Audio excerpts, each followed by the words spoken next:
ಈ ಒಂದು ಲೋಕಾರ್ಪಣೆ ಪ್ರೊಫೆಸರ್ ಟಿವಿ, ಅದೇ ರೀತಿಯಾಗಿ ಇನ್ನೋರ್ವ ಈ ಕಾರ್ಯಕ್ರಮದ ಸಾನ್ನಿಧ್ಯ ವಹಿಸಿರ್ತಕ್ಕಂತಹ ಪ್ರೊಫೆಸರ್ ಟಿವಿ ಚಿರಕುಮಾರ್, ವಿಶ್ರಾಂತ ಪ್ರಾಚಾರ್ಯರು, ಚಿಂತಕರು, ಧಾರವಾಡ, ಇವರಿಗೆ ನಮ್ಮ ಕುಲಶೆಟ್ಟಿ ಯುವ ಕುಟುಂಬದ ಅಧ್ಯಕ್ಷರು ತಮ್ಮಣ್ಣಪ್ಪ ಬೆನಕಟ್ಟಿ ಪುಷ್ಪಾರ್ಪಣೆ ಮಾಡುವ ಮುಖಾಂತರ ಅವರನ್ನು ಕೂಡ ಸ್ವಾಗತವನ್ನು ಕೋರಲಿಕ್ಕೆ ಬಯಸ್ತಾ ಇದ್ದೇನೆ.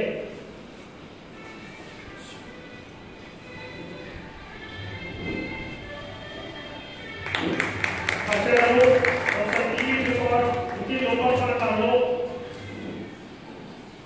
ಶ್ರೀಯುತರು ಧಾರವಾಡ ತಾಲೂಕಿನ ಹೆಬ್ಬಳ್ಳಿಯವರು. ಪ್ರಾಥಮಿಕ ಶಿಕ್ಷಣವನ್ನು ಹೆಬ್ಬಳ್ಳಿಯಲ್ಲೇ ಪೂರೈಸಿ ಮಾತೃಗಿರಿಯಿಂದ ಧಾರವಾಡಕ್ಕೆ ತೆರಳಿದರು.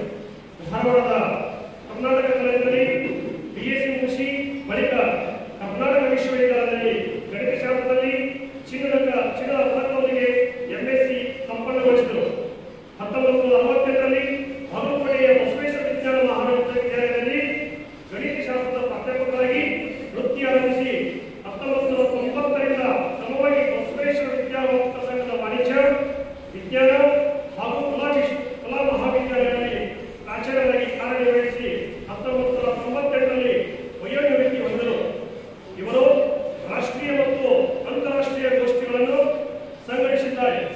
ಕಾರ್ಯಾಗಾರಗಳಲ್ಲಿ ಅಧ್ಯಕ್ಷತೆಯನ್ನು ವಹಿಸಿದ್ದಾರೆ. ಗಣಿತಶಾಸ್ತ್ರ ಇವರ ಅಧ್ಯಾಪನದಲ್ಲಿ ಅಲ್ಲದೆ ಬದುಕಿನಲ್ಲಿ ಹಾಸು ಹೊಕ್ಕು.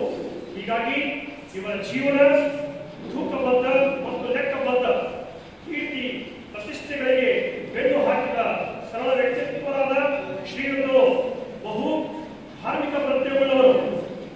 ಕೆರೆಯನ್ನು ಕಟ್ಟಿಸು, ಹವಿಯನ್ನು ಸವಿಸು, ದೇವ ಗಾನವನ್ನು ಮೂಡಿಸು ಎಂಬ ವಿತೋಕ್ತಿಯನ್ವಯ ಶ್ರೀ ಶಿವಯೋಗಿ ಶ್ರೀ ಸಿದ್ದರಾಮೇಶ್ವರರಂತೆ ಹೆಬ್ಬಳ್ಳಿಯಲ್ಲಿ ಇವರೇ ಸ್ವತಃ ಶ್ರೀ ನೀಲಕಂಠೇಶ್ವರ ದೇವಸ್ಥಾನವನ್ನು ನೇಮಿಸಿದ್ದಾರೆ. ದಿನನಿತ್ಯ ಪೂಜಾ ಕೈಂಕರ್ಯಕ್ಕಾಗಿ ಪೂಜಾರಿಗಳನ್ನು ನೇಮಿಸಿ ಪ್ರತಿ ತಿಂಗಳು ಸಂಬಳ ನೀಡುತ್ತಿದ್ದಾರೆ. ಧಾರವಾಡ ಆಧ್ಯಾತ್ಮಿಕ ಕೇಂದ್ರ ಮತ್ತು ತಪೋವನಗಳೊಂದಿಗೆ ನಿಕಟ ಸಂಬಂಧವನ್ನು ಹೊಂದಿದ್ದಾರೆ.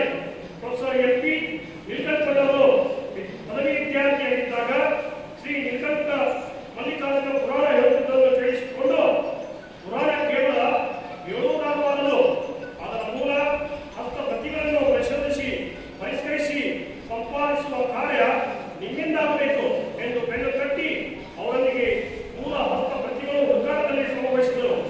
ಪುರಾಣದ ಸಂಪಾದನೆಗೆ ಪ್ರೊಫೆಸರ್ ನೀಲಕಂಠರವರನ್ನು ತೊಡಗಿಸಿದ ಮೂಲ ಪ್ರೇರಕರಾದ ಪ್ರೊಫೆಸರ್ ಟಿವಿ ಚಿರಕುಮಾರ್ ಅವರ ಹಸ್ತದಿಂದಲೇ ಇನ್ನು 7 ಕೃತಿಗಳು ಲೋಕಾರ್ಪಣೆಗೊಳ್ಳಲಿವೆ. ಮತ್ತೊಮ್ಮೆ ಈ ಒಂದು ವೇದಿಕೆ ಮುಖಾಂತರ ಪ್ರೊಫೆಸರ್ ಟಿವಿ ಚಿರಕುಮಾರ್ ಅವರಿಗೆ ತಮ್ಮೆಲ್ಲ ಪರವಾಗಿ ವೇದಿಕೆ ಮುಖಾಂತರ ಮತ್ತೊಮ್ಮೆ ಉತ್ಪೂರ್ವವಾಗಿರ್ತಕ್ಕಂತಹ ಭಕ್ತಿಪೂರ್ವವಾಗಿರ್ತಕ್ಕಂತಹ ಸಲ್ಲಿಸಿ ಅವರಿಗೆ ಕೂಡ